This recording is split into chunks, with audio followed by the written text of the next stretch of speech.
Again a problem from S.C. Verma, and some equipotential surfaces are shown in figure. These are the two figures, and equipotential surfaces are shown. What can you say about the magnitude and direction of the electric field? So these two figures, and I need to draw these two figures in my copy, and then I will solve. Okay, I will use for electric field. The value of electric field is change in potential divided by change in separation, that is change in potential divided by the separation. So that simple formula I will use, and I will solve this in a copy, and also I will copy this two figure in my notebook, and then I will solve it. Okay, so see the figure very carefully and get ready for the solution. So to find electric field, this is your figure. I have copied in my notebook. I will use this place only to solve this problem. E is equal to minus dV by dr. So your E is equal to minus dV by dr. So your change in voltage is 20 volt minus 10 volt. 20 minus 10, that is 10 volt. And your separation is this. This is your 20 volt and this is your 10 volt. So your separation is going to be this is 10 centimeter, this is 20 centimeter. So this length is 10 centimeter, and this is 30 degree given. So perpendicular separation is this much, and from trigonometry I can say that this is going to be, if this is 30 degree, this is your perpendicular, this is going to be 10 sin 30 degree. So it is 10 sin 30 degree, and sin 30 degree is half. So 10 into half is going to be 5 centimeter. So 10 volt minus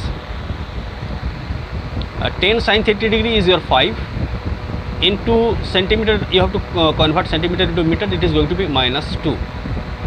So 5 to the 10, that is 2 into 2 divided by 10 to the power minus 2, that is 2 into 10 to the power 2, and your Newton is unit is Newton per coulomb.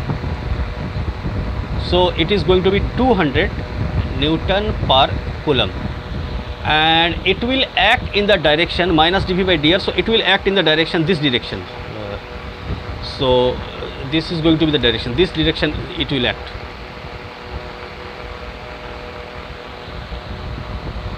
Because it is minus dV by dr. So potential is increasing in this direction. So electric field will act in this direction. These are some simple concept you have to remember. Okay, so field is going to be act in this direction because this is a vector quantity. So this is the magnitude, and I have to describe the direction also. So if this is 30 degree, this is going to be 60 degree. So it is acting in the direction 120 degree with the x-axis. So it is acting 120 degree with the x-axis, and the magnitude is 200 Newton per coulomb. So let's verify the answer. So clearly you can see the answer, 200 volt per meter. You can write volt per meter also the correct unit of electric field, or you can write Newton per coulomb. 200 volt per meter making an angle of 120 degree with the x-axis. Okay, now I will go for the second figure. So for the second question, this is the relevant figure. This distance is 10 centimeter. This distance is 10 centimeter and 60 volt.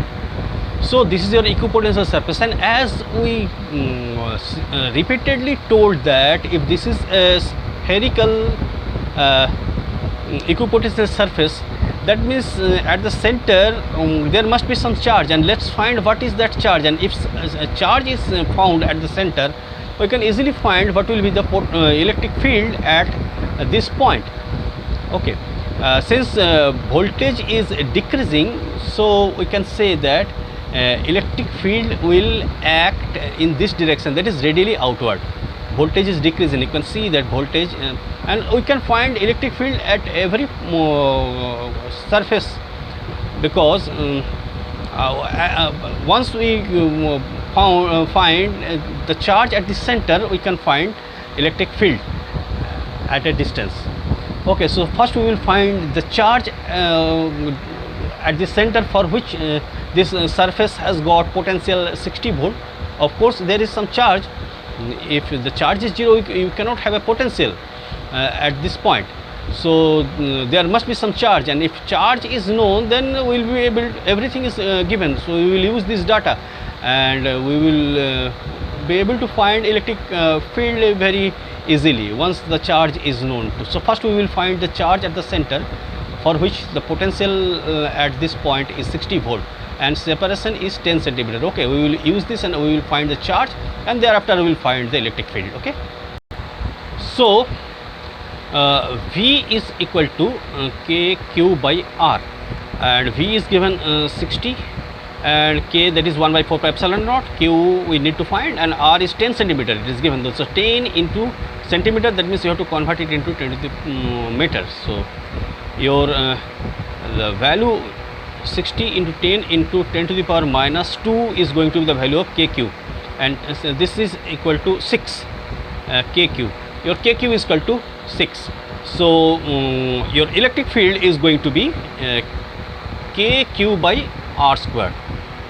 So if electric field is KQ by R square, and electric field is equal to KQ is equal to 6 here, that is 6 divided by R square. So this can be written as electric field 6 by R square can be written as volt meter divided by this much is your electric field. Okay, so now we can verify the answer also. It is 6 volt meter by R square, E is equal to, and altogether it is going to be 6 volt, and for R square you can write meter square, so it is going to be 6 volt per meter. Meter and R square will have unit meter square, and meter square will get cancelled. So finally your result will be 6 volt, 6 by R square volt per meter. 6 by R square volt per meter is going to be your final answer. Okay.